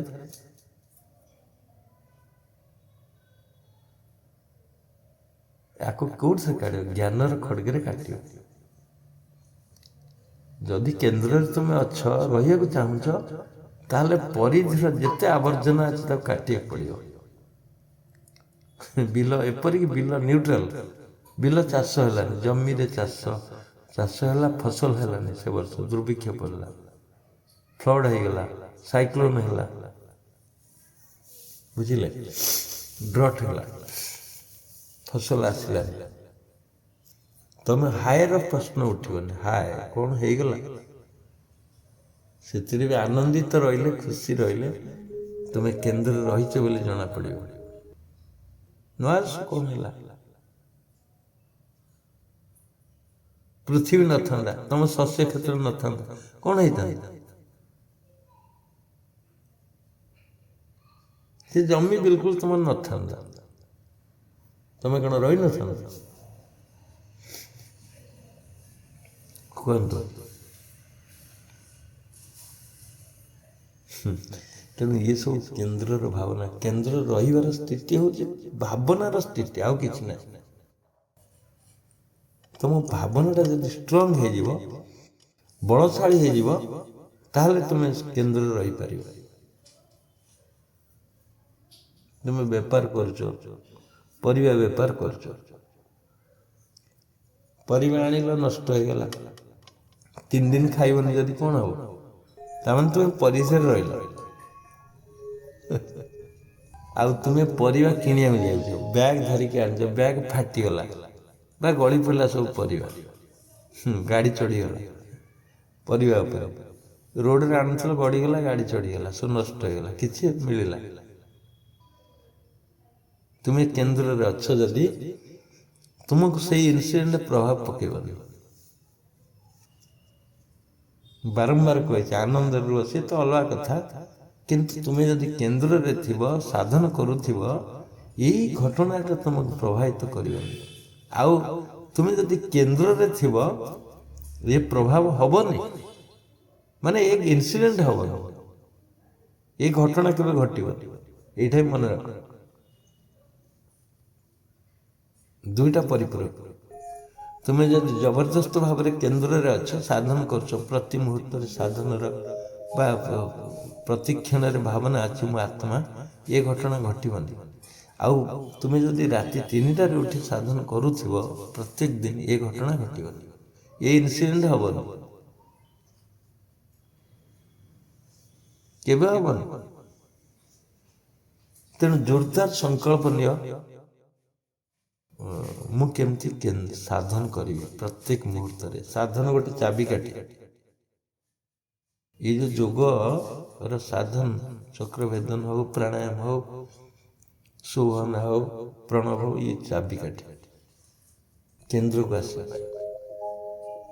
ଚାବି ତମ ପାଖରେ ଅଛି, ତମେ ଖୋଲିବନି, ତାଲା ଖୋଲିବନି, କେମିତି ଆସିବ ଭିତରକୁ? ରୋଷେଇ କରୁଛ, ଗ୍ୟାସ୍ ସରିଗଲା, ଆଜିକାଲି ତ ଗ୍ୟାସ୍ ଯୁଗ, କାଠ ଚୁଲି ଗଲାଣି, ଭାତ ଅଧା ହେଇଛି ସିଝିଛି। ତୁମେ ସାଧନ କରୁଥିବ ଲୋକ ଜଣେ ବିବ୍ରତ ହେଲେ କଣ ହବ? ତାମାନେ ତମେ ପରିଧି ପଳେଇଲ। ପରିଧି ଗଲ କି ନାହିଁ? ତୁମ ଘରକୁ ବନ୍ଧୁ ଆସିଲେ, ତମେ ଏକ୍ସପେକ୍ଟ କରିଥିଲ ଏଇ ଜିନିଷ ଆଣିବେ ବୋଲି, ନ ଆଣିଲେ, ଯଦି ମନ ଦେଇଦେଲ ତମେ ପରିଧି ପଳେଇଲ। ତୁମେ 5 ଟଙ୍କିଆ ମିଠା ଆଣିଛ 20 ଟଙ୍କା ବଦଳରେ, ଅଳ୍ପ ଆଣିଛନ୍ତି, ତୁମେ ଦେଖିଲ, ତୁମେ ଏଠି ଭାବ ବିହଳ ହବ। ତାହେଲେ ତୁମେ କେନ୍ଦ୍ରରେ ଅଛ ବୋଲି ପ୍ରମାଣ।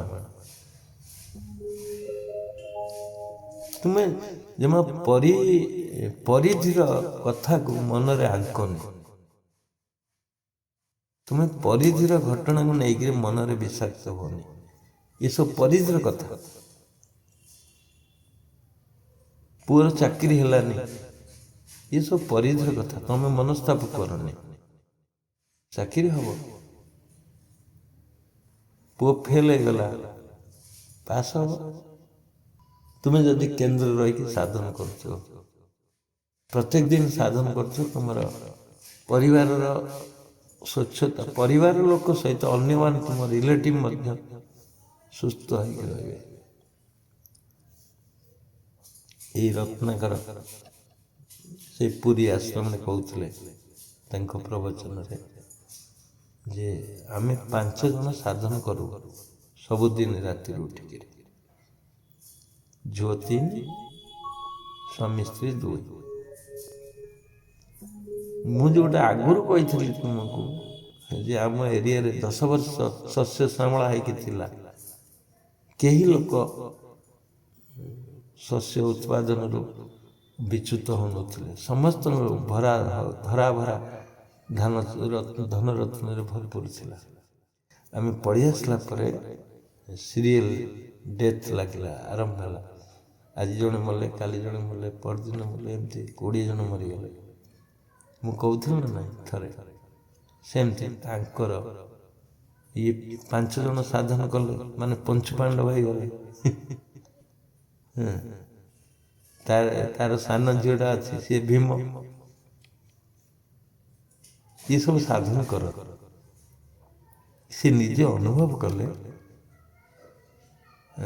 ଯେ ଏ ବର୍ଷକର କଥା, ତାଙ୍କ ଚାରିପାର୍ଶ୍ୱରେ ସବୁ ଶସ୍ୟ କ୍ଷେତ୍ର, ସବୁ କୋଉ କ୍ଷେତ୍ରରେ ଧାନର ଲହଡ଼ି ନ ଛୁଟିଛି, ସବୁଆଡ଼େ ଭରା ଭରା।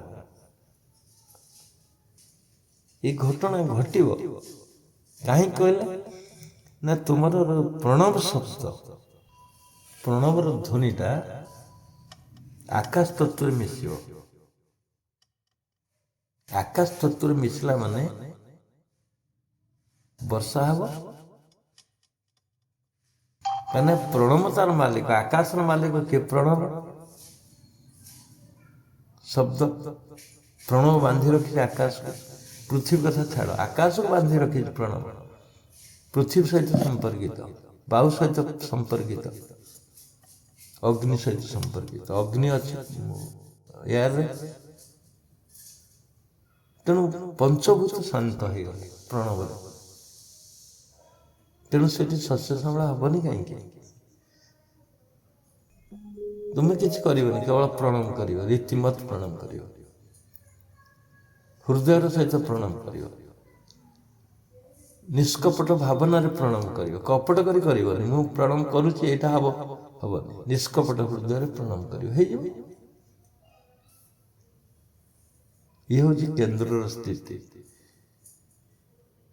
ମୁଁ ସକାଳୁ ଉଠିବି, ସାଧନ ପରେ ଗୋଟେ ଚେୟାର ଅଛି ବସିବି, ଗୋଟେ ଟୁଲ୍ ଅଛି ଦୁଆରେ ଆଣିକି ପକେଇକି ବସି ପଢ଼େ, ବହି ପଢ଼େ, ଗୀତା ବହି ପଢ଼େ କି ଅନ୍ୟ ବହି ସବୁ ପଢ଼େ।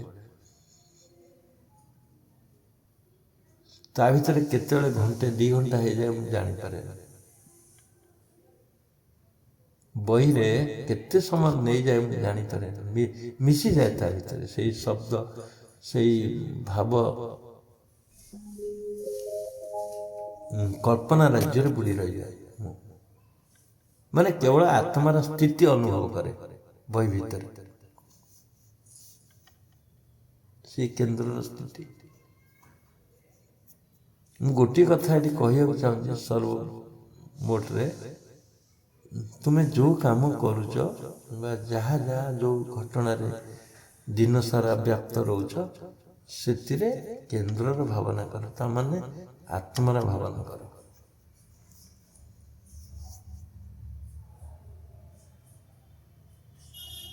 ଆତ୍ମାର ଭାବନା ଆସୁ ସଦାବେଳେ, ଅଟୋମେଟିକ୍ ହେଇଯିବ। ତୁମେ ଯେମିତି ଶରୀରଟାକୁ ଭାବୁଛ ଇଏ ମୋ ଶରୀର, ସେମିତି ଆତ୍ମାକୁ ଭାବିବ ମୋ ଶରୀର ଭିତରେ ମୋ ଆତ୍ମା ଅଛି, ମୁଁ ସେ ଆତ୍ମା। ଏଇ ଭାବନାରେ ତମେ କେନ୍ଦ୍ରିତ ହବ, ଭାବନାରେ କେନ୍ଦ୍ରସ୍ଥ ହେଇଯିବ ତୁମେ, କେବଳ ଭାବନା, ଆଉ କିଛି ନାହିଁ। ଆଜି ବର୍ତ୍ତମାନ ଭାବନା କରିବ କି, କଣ୍ଟିନ୍ୟୁ କରିବ କି, ସମାଧି ହେଇଯିବ ଖୁବ୍ ଶୀଘ୍ର। ଆଉ କିଛି ଭାବନା କରୁନଥିବ ଯଦି, ଆଉ କିଛି ଭାବନା ଆସୁନଥିବ ଯଦି, ତାହେଲେ ସମାଧି ନିଶ୍ଚିନ୍ତ।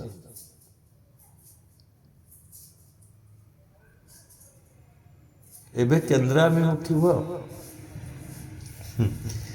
କେନ୍ଦ୍ର ଆଡ଼କୁ ଅଗ୍ରସର ହୁଅ, ତୁମେ ବି ବାଟ ଖୋଲିଯିବ ଆସ୍ତେ ଆସ୍ତେ। ଲଣ୍ଠନ କିଛି ବାଟ ଲାଇଟ୍ ଦେଖାଯିବ, ପୁଣି ସେଠିକି ଗଲେ ଆଉ କିଛି ଦେଖାଯିବ, ସେଠି ଗଲେ ଆଉ ଟିକେ ଦେଖାଯିବ ଲାଇଟ୍, ଆସ୍ତେ ଆସ୍ତେ ଭିତରକୁ ପଳେଇ ଆସିବ।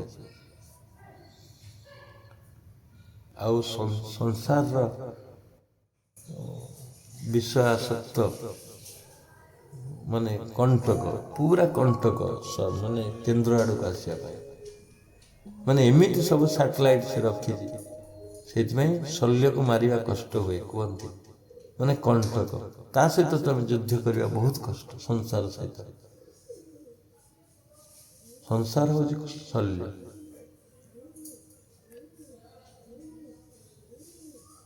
କେତେ କେତେ ଦୃଶ୍ୟ ରଖିଦିଆହେଇଛି ତୁମ ଆଗରେ, କ'ଣ କରିବ କୁହ? ତମ ଘର ଘରେ ଜଣେ କଲର ଦେଲାଣି, ପୁଟି ପୁଟି ମାରିଦେଲା, କଲର ଦେଉଛି ତୁମର ଚାଳ ଘରଟେ। ତମ ଆଖି ପଡ଼ିବ କି ନାହିଁ ସେ କୋଠାରେ? ଆରେ ମୁଁ କୋଉଦିନ କରିବି?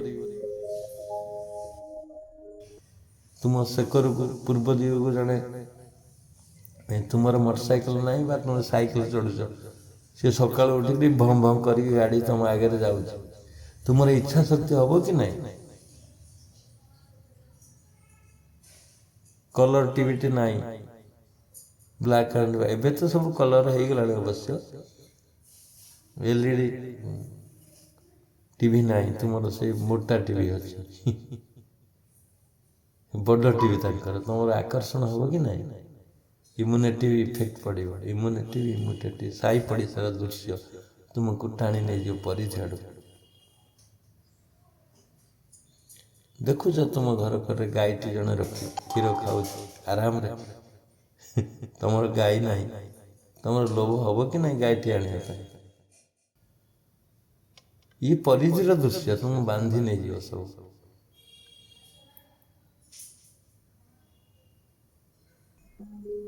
ଆଉ ଯଦି କରି କ'ଣ ସେଇଟା ଓଷା ଗଲା ଏବେ ସାବିତ୍ରୀ ସାବିତ୍ରୀ ଓଷା କରୁଛ, ତମ ସାବିତ୍ରୀ ମନ୍ଦିରକୁ ଯାଇଛ, ଦେଖିଲ ତମ ଶାଢ଼ୀ ତମ ଆଉ ଜଣେ ଶାଢ଼ୀ ବହୁତ ଉଚ୍ଚ ସ୍ତରର ପିନ୍ଧିଛି, ଗଲା ତମ ସାବିତ୍ରୀ ସେଇଠି। ତୁମେ ଯଦି ଯୋଗ ନ କରୁଛ ତାହେଲେ ସ୍ତ୍ରୀ ଆସି କମ୍ପେୟାର କରିବ ତା ଶାଢ଼ୀ ସହିତ ମୋ ଶାଢ଼ୀ ଠିକ୍ ଯଦି ହେଲାନି, ନିରସ ହେଇଗଲା, ଗଲା ସାବିତ୍ରୀ ସେଇଠି ବନ୍ଦ, ଆସିକିରି ଘରେ ସେଠୁ କମ୍ପ ଆଣ ଗଲା। ଏସବୁ ପରିତ୍ର ଦୋଷ।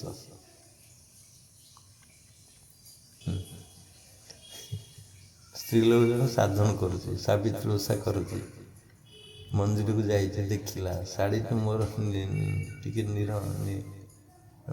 ଅଳ୍ପ ଦାମର ହେଇଯାଇଛି, ଆଉ ଜଣେ ଭଲ ଶାଢ଼ୀ ପିନ୍ଧିକିରି ଆଇଛି, ତା କମ୍ପାରିଜନ୍ ବଢ଼ିଗଲା। ଏ ଅଜ୍ଞାନତା କାରଣରୁ ରାଗ ଆସିବ, ରୋଷ ଆସିବ। ଭାବନା ବେଳେବେଳେ ପରିଚିତ ଦୃଶ୍ୟ ତମକୁ ବାନ୍ଧି ନେଇଯିବ ତା ଆଡ଼କୁ, ବାନ୍ଧି ନେଇଯିବ ତା ଆଡ଼କୁ।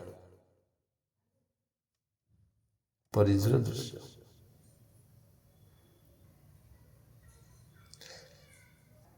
ଆମର କାହାର ନଡ଼ିଆ ଗଛ ଫଳୁନି,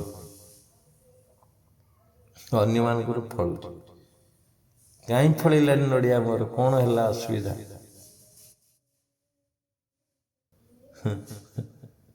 ଆସି କୀର୍ତ୍ତନ କଲା, ନଡ଼ିଆ ଚାରିପାଖରେ କୀର୍ତ୍ତନ କଲା, କୀର୍ତ୍ତନ କଲେ ନଡ଼ିଆ ଫଳିବ?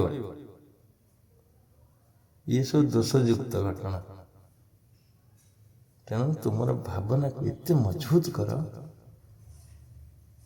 ଚାଲିଲେ ବସିଲେ ଉଠିଲେ ଗୋଟେ ଏମ୍ ହେଇଯାଉ, ମଣିଷର ଲକ୍ଷ୍ୟ ହେଇଯାଉ। ମଣିଷର ଲକ୍ଷ୍ୟ ଯଦି ହେଇଗଲା ମୁଁ ଆତ୍ମା ଆଡ଼କୁ ଯିବି, ତାହେଲେ ସେ କେନ୍ଦ୍ର ଆଡ଼କୁ ପଳେଇ ଆସିବ। ଯୋଗସ୍ଥ କୁରୁ କର୍ମାଣି ସଂଘଂ ତ୍ୟକ୍ତ୍ୱା ଧନଞ୍ଜୟ। ସେଇଥିପାଇଁ ଅର୍ଜୁନକୁ କହିଥିଲେ କୃଷ୍ଣ, ଯୋଗସ୍ଥ କୁରୁ କର୍ମାଣି ସଂଘଂ ତ୍ୟକ୍ତ୍ୱା ଧନଞ୍ଜୟ। ସବୁ ସାଙ୍ଗ ଛାଡ଼ିବାକୁ ପଡ଼ିବ, କେନ୍ଦ୍ରକୁ ଆସିବାକୁ ଗଲେ ସବୁ ସାଙ୍ଗ ଛାଡ଼ିବାକୁ ପଡ଼ିବ। ତୁମର ଧର୍ମ ହେଉଛି ନିଜକୁ ଜାଣିବା, ତୁମର ଧର୍ମ ହେଉଛି ନିଜ ସହିତ ପରିଚିତ। ହଉ, ଟାଇମ୍ 12:30 ହେଇଯିବ, ଆଉ ସମୟ ନାହିଁ। ନୂଆ ବର୍ଷର ଆଜି ପ୍ରଥମ ସତ୍ସଙ୍ଗରେ ଆମେ କେନ୍ଦ୍ରକୁ ଆସିବା ପାଇଁ ପ୍ରଯତ୍ନ କଲେ। ଆଶା କରେ ଏଇ ସପ୍ତାହର, ତ ଆଜି 6 ତାରିଖ, ଏଇ ସପ୍ତାହରେ ଯେଉଁମାନେ ସଂକଳ୍ପ ନେବେ ଏଇ ବର୍ଷ ଭିତରେ ନିଶ୍ଚିନ୍ତ ଭାବରେ କେନ୍ଦ୍ରସ୍ଥ ହେଇପାରିବେ। କେନ୍ଦ୍ରର ବାଟ ଦେଖେଇ ଦିଆଗଲା ନୂଆ ବର୍ଷରେ।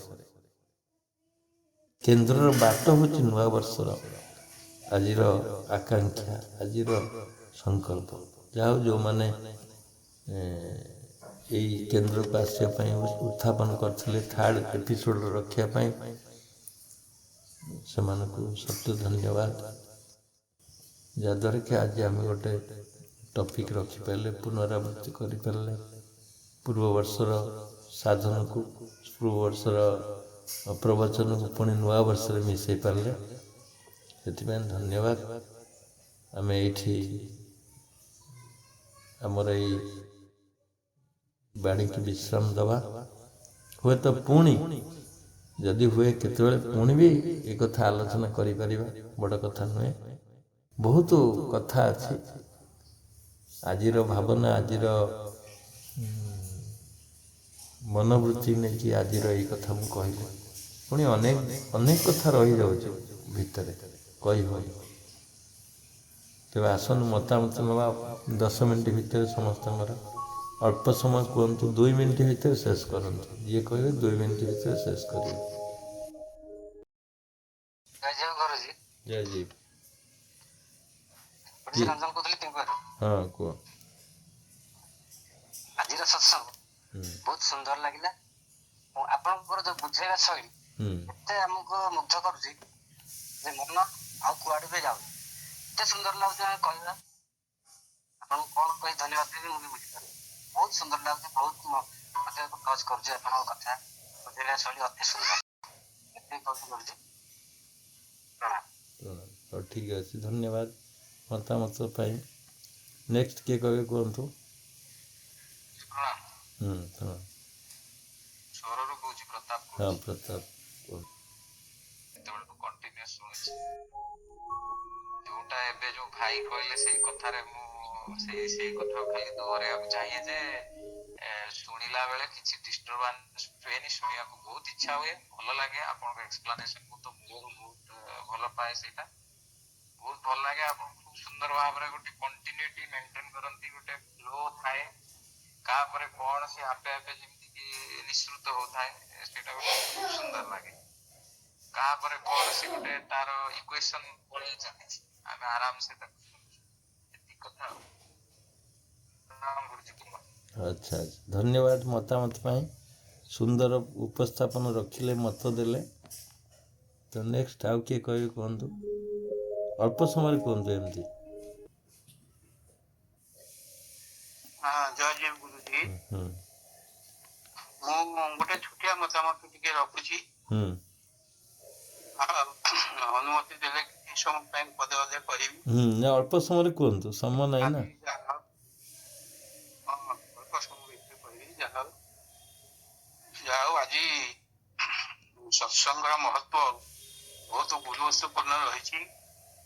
ଆଉ ଆପଣଙ୍କର ତ ଯେତେ ଗୁଡ଼ିଏ ସତ୍ସଙ୍ଗ ସବୁ ତ ମହତ୍ୱପୂର୍ଣ୍ଣ, କିନ୍ତୁ ଆଜି ଯୋଉ କେନ୍ଦ୍ରାଭିମୁଖୀ ହବା ପାଇଁ ଯୋଉ ବିଧାନ ଗୁଡ଼ିକ ସବୁ ବଖାଣ କଲେ, ସେଇଟା ସମସ୍ତଙ୍କ ମୁନିମତି ଭାଇ ଭଉଣୀ ମାନଙ୍କର ମନକୁ ନିଶ୍ଚିତ ଭାବରେ ଛୁଇଁଥିବ। ଆଉ ଏ କେନ୍ଦ୍ର ଅଭିମୁଖୀ ହବା ପାଇଁ ହେଲେ ସଦଗୁରୁଙ୍କର ଆବଶ୍ୟକତା, ବିଶେଷ ନିତ୍ୟାନ୍ତ ଆବଶ୍ୟକତା ରହିଛି। ଏତିକି କହିକିରି ମୁଁ ମୋର ବକ୍ତବ୍ୟକୁ ଶେଷ କରି କମ ସମୟ ଭିତରେ ଜୟ ଗୁରୁଦେବ ବାବା। ସୁନ୍ଦର ଉପସ୍ଥାପନ ରଖିଲେ, ଖୁବ କମ ସମୟ, ସେଥିପାଇଁ ବହୁତ ଧନ୍ୟବାଦ। କୁହନ୍ତୁ, ନିଶ୍ଚିନ୍ତ କହିଲେ। ସାର୍, ଆତ୍ମାର ଅପାର ଅମାପ ଶକ୍ତି ଅଛି। ସେଇଟା ଯୋଉ କେନ୍ଦ୍ରକୁ ଯିବା ଆପଣ ଆଲୋଚନା କଲେ, ସେଇଟା ସେଇ ଆତ୍ମା ଶକ୍ତି, ତାର ଅପାର ଶକ୍ତି ମଧ୍ୟ ଅଛି। କେବଳ କେମିତି ହବ ନା, ଯଦି ଜଣେ ପ୍ରକୃତରେ ଜମା ନିୟମ ଭିତରେ ରହିବ, ସେ ଆତ୍ମାର ଅପାର ଶକ୍ତିକୁ ଅନୁଭବ କରିପାରିବ ଏବଂ ସବୁ କ୍ଷେତ୍ରରେ ସଫଳ ହେଇପାରିବ। ତେଣୁ ଏଇ ଆଜି ଯୋଉ ସତ୍ସଙ୍ଗ କରାଗଲା, ଯୋଉଟା ଏ କେନ୍ଦ୍ର ଅଭିମୁଖୀ ହେବା ବେଳେ ଦେଲେ, ପରାମର୍ଶ ଦେଲେ, ସେଥିପାଇଁ ଗୁରୁଙ୍କୁ ଏବଂ ଗୁରୁମାକୁ ଏବଂ ଯୋଉମାନେ ଶୁଣିଛନ୍ତି ଭାଇ ଭଉଣୀ ନିରବରେ, ସେଥିପାଇଁ ଧନ୍ୟବାଦ ଦେଇ ରହୁଛି। ଧନ୍ୟବାଦ ମତାମତ ପାଇଁ। ଉଚ୍ଚ